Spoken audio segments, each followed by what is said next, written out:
एक गांव था। उस गांव में शाम ढलने के बाद कोई भी गांव वाला बाहर नहीं निकलता था, क्योंकि उस गांव में एक भूतिया समोसे वाला था। वो भूत रात को गांव में समोसे लेकर घूमता था। उसके समोसे की खुशबू पूरे गांव में फैल जाती थी। खुशबू से गांव वाले आकर्षित होने लगते थे और अपने घरों से बाहर आ जाते थे। वो भूत उन्हें उठाकर अपने समोसे की दुकान पर ले जाता था और उन्हें मार देता था। इसीलिए गांव वाले अपने अपने घरों की खिड़कियां और दरवाजे रात को अच्छे से बंद रखते थे, ताकि समोसों की खुशबू अंदर न आए। एक दिन राजन शहर से 18 साल बाद अपने गांव लौटा था। अच्छा माँ, तुमसे तो मिल लिया, अब मैं जरा अपने दोस्तों से भी मिलाऊं। अच्छा जाओ, पर शाम ढलने से पहले घर लौट आना बेटा। हाँ माँ, ठीक है, मैं जल्दी आ जाऊंगा। राजन अपने दोस्तों से मिलने चला जाता है और मिलते ही राजू, श्याम, क्या तुम दोनों ने मुझे पहचाना?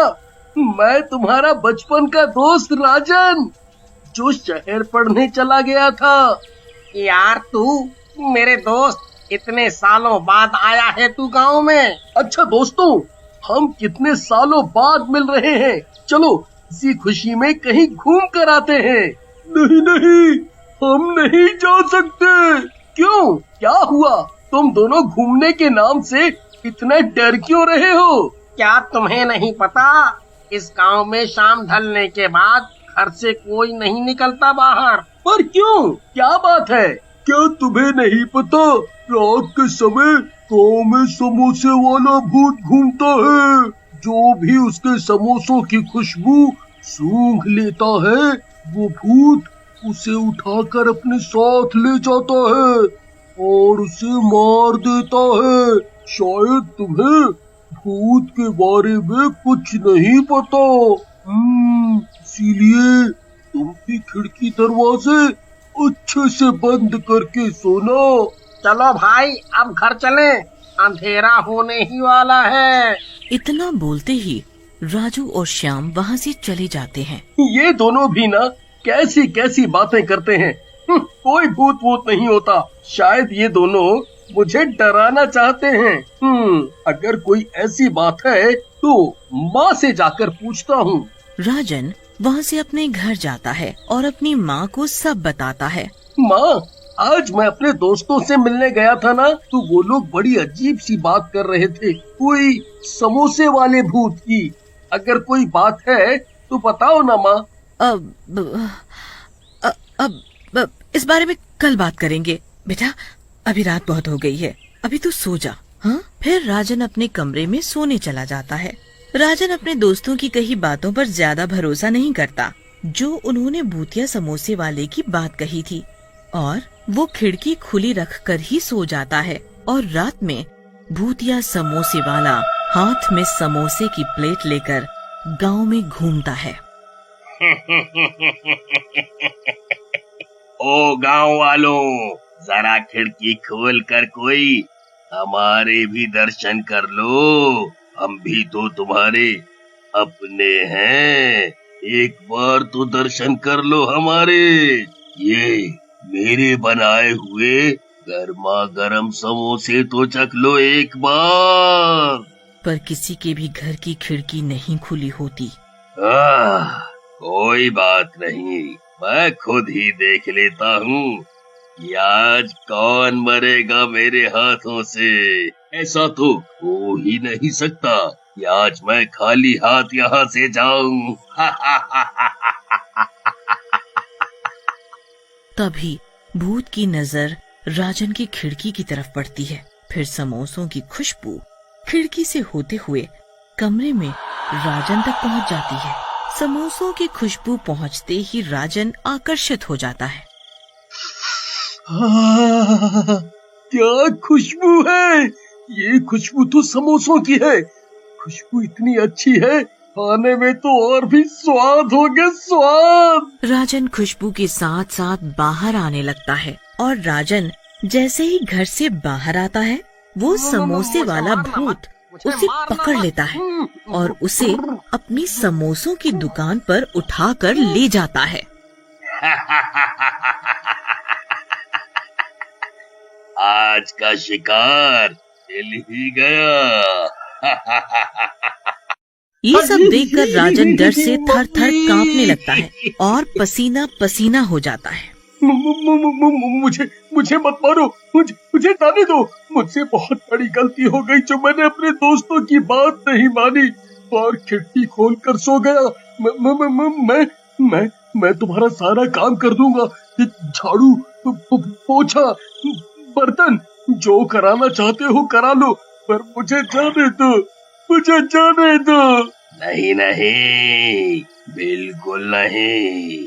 अब कोई फायदा नहीं जब तक मैं पूरे गांव वालों को अपने इन हाथों से नहीं मार देता, अब तक मुझे चैन नहीं मिलेगा।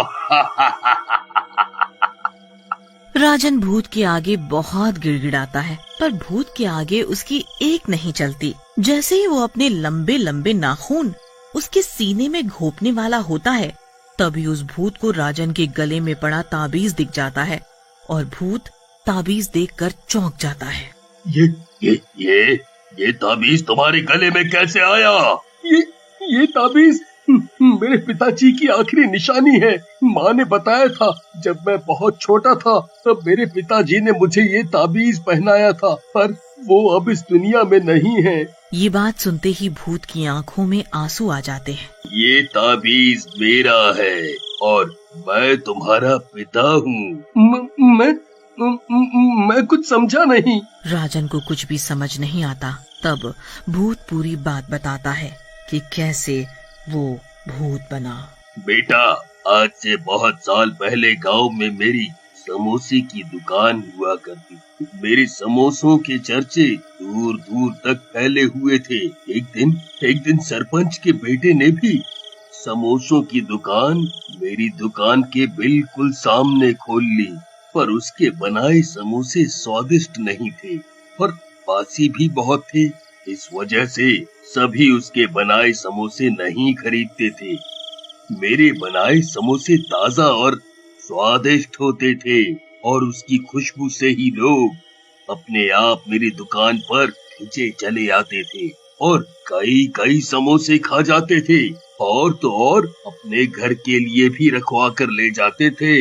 इस वजह से सरपंच का लड़का मुझसे बहुत चिढ़ता था।